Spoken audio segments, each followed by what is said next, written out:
Okay.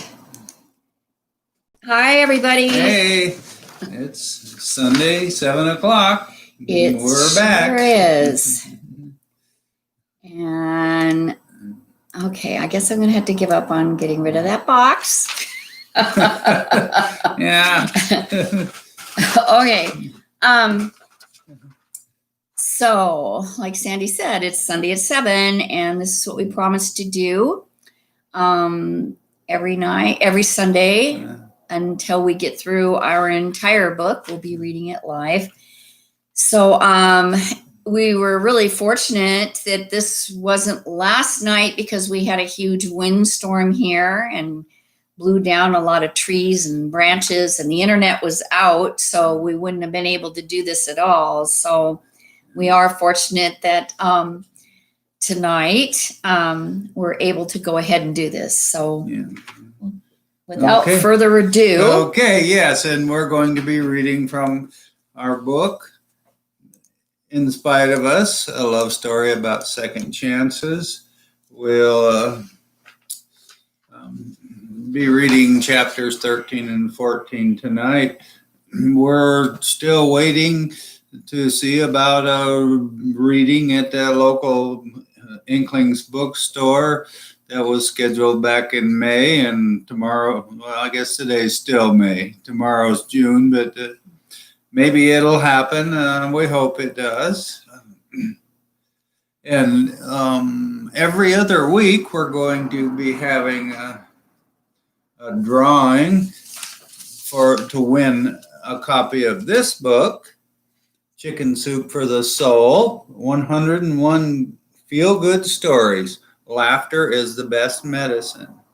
And one of the stories is written by my favorite author, Deb, and we will be, like I said, we will be having a drawing every other week to win one of these books.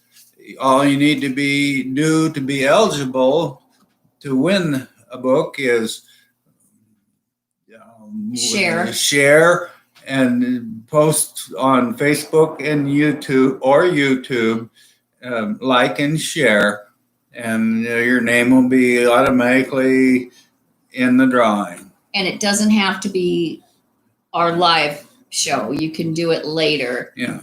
And you can go back and listen to the previous 12 chapters if you haven't been with us, or you can buy our book. And each week we give backstory with our chapters, which is something that you don't get. Yeah. It's a little bit of information that's not in the book. Yeah. And we will be announcing the winner of this book at the end of our reading tonight. Mm-hmm. So, before Deb reads her chapter, I'm going to read one of the reviews from our book. And this review was done by Lori. I love this book. This is from Amazon reviews. I love this book. A page turner for sure. Deb and Sandy are honest and very real in sharing their life with us. The humor will have you laughing out loud, and the rawness will make you cringe at times. Underlining it all is the beautiful fingerprint of God. God sets them up perfectly to meet, fall in love, and become one another's best friend and supporter. If you like a ride, this book is for you. Hang on. Yeah. Okay, so the next few chapters that we're going to be reading are fun ones. Because you're going to be introduced to our families through these. And they're like your families. They're not picture perfect. They're real people, and they have real personalities. So I think you'll enjoy that. They're fun. but it's also, they're painful at the same time. My chapter gets it going, and then Sandy's my chapter is just sort of talks about what's coming with what you're going to learn about our families. And then Sandy's chapter is going to go into it a lot further through his eyes. So first, you need to understand my parents. They had good hearts and wanted what was best for me and my siblings. The thing is, their priorities and values might not have been the healthiest. Girls were to marry a man with a healthy credit card balance on several cards that he was willing to hand over freely. It would be her job to have children, feed everyone, and shop. I was also to marry someone, they needed to be fun, okay? Meaning someone who was not a party pooper, who would want to spend lots of quality drinking time with my folks. Okay, that's what they first saw as a really good future for us. And like I said, it wasn't, they really had good hearts behind this.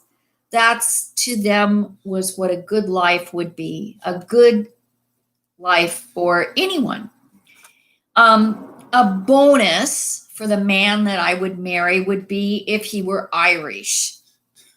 So remember, as you listen to this chapter, Sandy is sober, Sandy is broke, and Sandy is not Irish. Also, just as a catch up on where we're at in the story, we are now living together. I've graduated from college and I'm looking for work. Okay. So, chapter 13, all 3 loads. Chapter 13, about 3 loads of laundry. Deb, are you all right? Hearing Sandy's voice through the door, I realize I'm ranting in the shower again. The warm water rinses away my defenses, causing the words in my head to fly out of my mouth. I'm glad he couldn't make out the tirade. It's embarrassing rambling to an audience of my past. Parents, siblings, classmates, teachers, ex-husband, a haughty stranger I passed on the street, rubbing their judgmental noses in their puddles of wrong assumptions about the girl who partied, skipped school, and should have paid rent to the principal's office. The one cheerleaders gossiped about, causing jocks to assume she was an easy mark. That girl, me. The one who barely passed high school, soon will be graduating college with honors. Maybe not the biggest accomplishment, but good enough to stand naked, flaunting my middle finger while hosting a crowd of past tormentors in the shower. Sorry, Sandy, I didn't know I was talking to myself. You want this? He asked, handing me the newspaper. Dripping, wrapped in a towel, I grabbed the paper, looking over the meager list of jobs. This is a new game. I used to lay jobs where you knock on doors until someone says, yes, you're hired. Now, resume in hand, I must pretend I know something worthwhile while performing a proverbial song and dance routine for a panel of judges waiting to clang the gong. It's not like I have a degree in brain surgery with a hint as to what job I should get. My degree is in communication. I nearly changed to journalism until fate placed a true journalist type in the desk in front of me. I wanted to slap the back of his calm head, typing away during Times story writing sessions, clickety-clack, as easily as typing rote copy while I ripped paper from the typewriter's carriage release, cursing. Ken remained focused, clicking away. Although we both excelled in class, our professors spoke of us entirely different. Ken absorbed facts like a sponge, whereas I was creative and descriptive. The employment section lists a journalist position in Prosser, a 35-minute commute. I need a job now. I can't wait for a position that reads wanted, hard worker with no real skills, descriptive ability a plus. I circle the journalist ad, running to answer the ringing phone. Hello? Hi, Mom. Glad you called. There's something I want to ask you.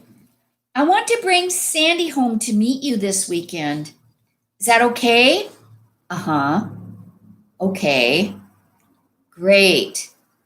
Virginia? Really? Murdered? Oh, Mom, that's terrible. Yes. Yes. What? You taped the newscasts? Right. I understand. But I'm not sure Sandy will be interested. Okay. Okay. Okay. Yes. Okay. Love you too, Mom. See you Saturday. That was my mom, I say to Sandy, who overheard my end of the conversation. We're all set for this weekend. I'll tell you about it later. I'm off to Prosser to hand deliver my resume. I don't know why. I'd make a lousy journalist. What? Wait, who got murdered? Don't worry about it. See you later. Bye. Prosser is a rural town with a population under 5,000. So finding the newspaper office meant circling 3 blocks. The receptionist looks up as I open the door. I hand her my resume. Before I have a chance to give my pitch for the job, a woman, probably early 40s, approaches from an open office to my left. After a thorough head-to-toe examination, she asks questions with no regard or patience for answers. Are you here for the journalist position? Yes. Do you have your portfolio with you? Yes. And come on back. I'll interview you now. She points to the metal chair in front of her matching industrial gray desk. I hand her my portfolio in response to the open hand extended across the desk and sit. I might have felt less violated undergoing a strip search than watching her shuffle through my clips. I stare at a photo of 2 children on her desk, hoping to ease the agony of the cavity search as she reads my collection of stories, accurately dubbed fluff by any serious journalist. How long does it take you to write a story like this one? She asks. About 3 loads of laundry, I said, knowing a woman with pictures of children on her desk would know exactly what that meant. She laughs, then offers me my first professional job, or at least the first one I didn't invent on my own. Hours of study, the commute, insatiable student loans, the worry, the nagging voice telling me I'll never make it, all for this moment. I want to leap and cheer. Yes, yes, yes. My future fast forwards, a journalist, a title of respect, a career, a Pulitzer Prize, a paycheck. She interrupts my thoughts. There's one stipulation. You'll have to move to Prosser. I need you available at a moment's notice, and the job starts at minimum wage. Can you live on that? Gee, let me think about it. A single mother with 2 children and student loans up the kazoo? What do you think? I answered, thank you, but I cannot uproot my family at this time. With a carload of invisible mockers, I drive home, listening to their told you so's and should haves. I had no argument for their accusations. You're a loser, a screw up, a terrible person, a divorcee, a tramp. You deserve whatever bad comes your way. When I could hear no more, I threw my uninvited passengers out the window, finishing the drive, raging renewed promises. I'll show them.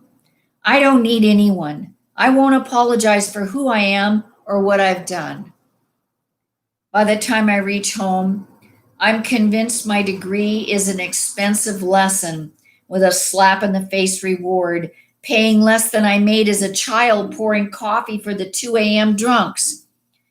Now I know why my ex-husband's lawyer wagged his finger at me, telling the judge I was playing at college, dabbling in English courses with no intention of a practical career like teaching or nursing. Were they right? Am I some silly woman who should have stayed home with my children? The house is empty and quiet. I start to light my last smoke in the pack opened this morning, but choose instead to feed my gnarly stomach a hunk of cheese along with a half box of Ritz crackers. I must have fallen asleep, waking to the phone ringing. Not wanting to talk with anyone, I let it go to the answering machine. It's the receptionist from People for People wanting me to interview for some job I don't remember applying for. Hi, sweetie. Says Sandy, walking through the door. How'd it go today? Marvelous. I got the job. I just need to pack up the kids and sign my life over to the Prosser Record, all for minimum wage. You don't want to be a reporter anyway. Well, maybe I do. Or at least I'd like to know I'm worthy of a bone with a scrap of meat on it. You just started looking. I know. There's a call on the machine asking me to interview next week. I don't even know who they are. They probably want me to volunteer to flip burgers or something. The next morning on our way to Auburn, my anxiety switches from employment to Sandy meeting my parents. There's no way they will like him. He has one fatal flaw: sobriety. It would be easier to introduce him as my boyfriend, the serial killer, than say he's a recovering alcoholic. Don't worry, my parents will love you, I say as we pull in the driveway. Yeah, right. Okay, I'm going to read chapter 14. And, I'm sure a lot of you have seen that movie, Meet the Parents, or was it Meet the In-Laws? It's been a while since it was out, and it was pretty bizarre. Well, Deb's got this thing with, she exaggerates sometimes, and everything's a little above. I mean, whose favorite number is 5,000? That's Well, go ahead, raise your hand. That's just stretching things, So she's told me some of these things, and I said numerous times, they wouldn't do that. They wouldn't do that. Well, they would. So this is chapter 14. Bet he's never seen anything like it. After tedious hours of prep and quizzing by Professor Deb, I'm ready to meet the parents. The door opens. I'm drawn into the land of the McFarlands, a place I believe existed mostly in Deb's exaggerated imagination. Dima greets us at the door with a hearty, genuine hug. I'm confused because she's dressed like we're going to a black tie event, and my only instructions were to wear a real shirt with no funny saying on it. She's all sparkly with sequins and jewels, the infamous auburn hair and makeup done to perfection. I feel better seeing Max stretched out on his recliner, dressed like a 1950s cowpoke. The 12 by 12 foot living room is furnished for a room 3 times its size, so you have to cross the room walking sideways. Greetings barely obliged, Dima presses start on a VHS tape she had paused and ready for us since we left Yakima. The 60-inch projection television can only be seen from the two recliners placed directly in front where Mac and Dima sit, both armed with a stack of remotes. Deb and I sit on the orange velvet love seat, our knees sideways so we don't knock over the glass table in front. For the next hour, we watch news clips recorded from all three major television networks. Deb warned me this might happen, to which my reply was, "No, they wouldn't do that." After this, I will not question Deb's facts. The newscasts escalate from a missing person to murder while Mac and Dima insert background information, sometimes pausing to make sure we are keeping up. Hindered by the sideways view and the interruptions, this is my best translation of the drama. Virginia is Dima's cousin. No one agrees whether she was on husband 6, 7, or 8. She has a son named Lynn, a sailor who visited once and made homemade pizza from a box. Virginia had lots of money because of her husbands that she spent on diamonds and high heels. Dima said Virginia was spoiled as a child. She should know since they took baths together. Virginia was missing 4 days with her car mysteriously parked in the driveway. Husband number 6, 7, or 8 claimed she vanished. Lynn, the pizza-making son, flew to Spokane hoping to help find his mother. Suspicions grew. Police brought search dogs, finding poor Virginia buried in the garden along with the carrots and potatoes. The last news clip shows the husband in handcuffs being carted off in a police car. An autopsy revealed she had been shot. Everyone is relieved that Aunt Mert, Virginia's mom, is not around to see this. I'm exhausted, and we've just begun.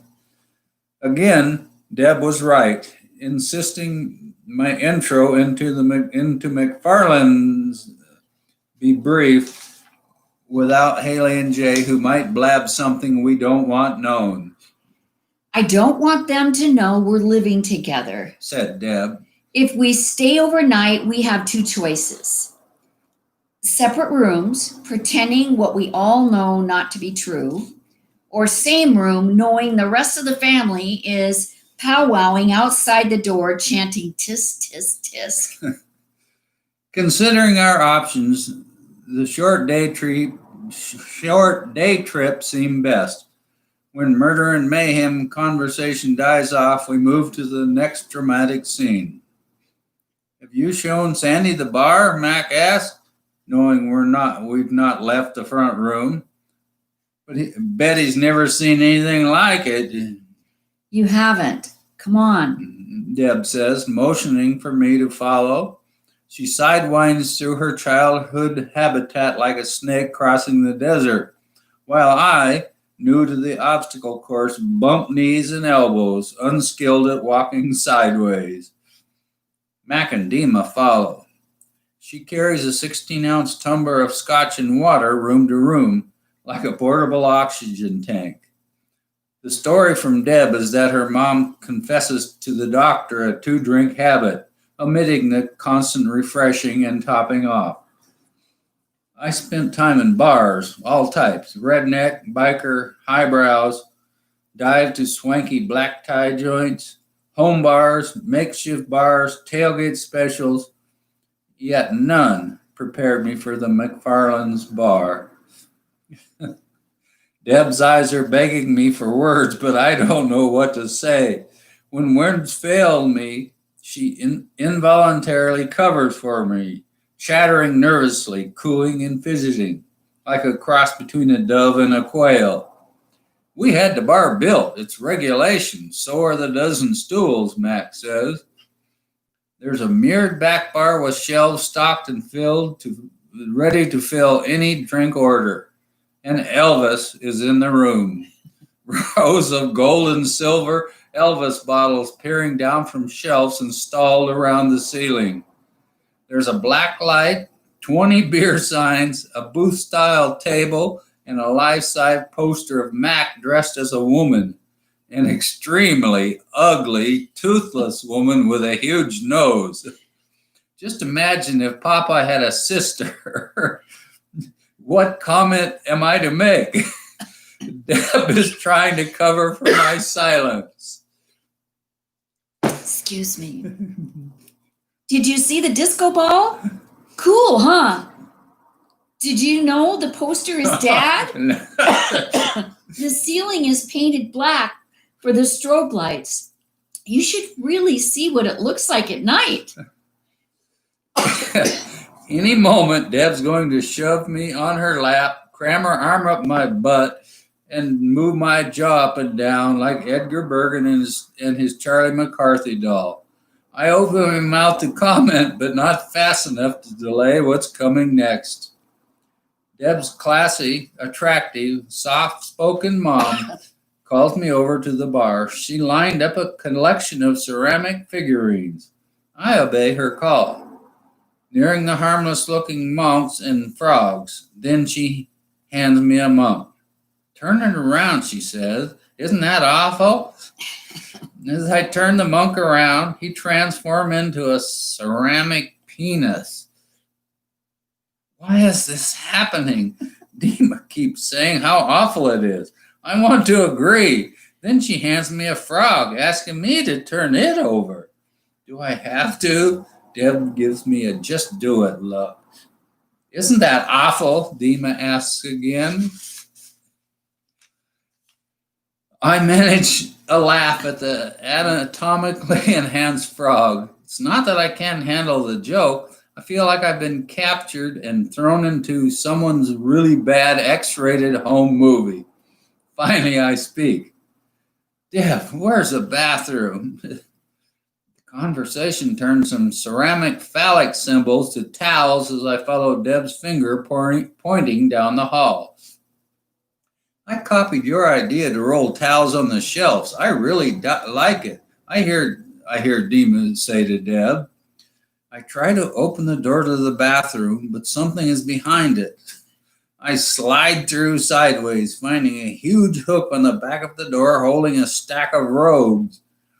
The door's heavy and hard to close on the carpet, but I manage.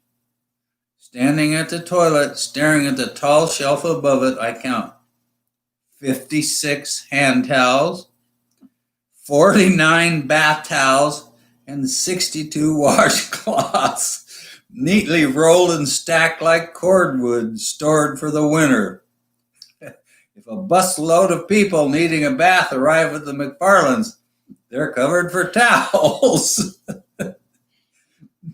There are 56 hand towels, I said to Deb as I squeeze back through the door. She shushes me while peeking in. Oh, that looks great, Mom. Rolling the towels saves a lot of space. Dinner, however late, is worth it. I've been told to expect greatness, and my hopes were not denied. The table was set with U.S. Navy flatware and individual platters, not plates, crowded with heaping plates of southern fried chicken, mashed potatoes, country gravy, biscuits, and corn. Seated in unspoken assigned seats with Mac at the head of the table, I remember one of Deb's warnings. Whatever you do, don't pass the food in the wrong direction. It drives Dad crazy. He passes the procession of steaming bowls ceremoniously clockwise. I try, but curiosity wins, forcing my hand to pass the corn upstream against the current. Dima accepts the bowl with a nervous grin. Deb and Mac place their forks on the table, staring me down as if I'm the one who buried Virginia under the carrots. Not wanting to delay indulging in this feast any longer, I retrieve the corn, sending it clockwise. I know it we'll be discussing on the ride home to Yakima. Okay, so we were coming up our more chapters about our folks and Sandy's folks. So I'm sure that a lot of you will be able to relate to the families. Yeah. Okay. And again, our book is available on Amazon, Barnes and Noble, Target, and your local bookstores, including Inklings. And if you're not from around here, any bookstore you go into can order it for you. Okay. And all we have left to do is drum roll to announce the winner of this book. And remember, in order to be eligible, you have to post it, like and share on Facebook or YouTube. And the winner is Dusty Aronson. Mm-hmm. So we'll be contacting Mr. Aronson and get his address so we can get the book to him. Or we can walk across the street. So remember, if you don't like, share, comment, do something, we don't know that you watched and we can't put your name in the drawing. So we'd love to be able to call your name for a free book. And thanks so much for joining us. Yes. And next week. Yep. We'll See you do it next again. week, 7:00. Thank you. Good night. Good night.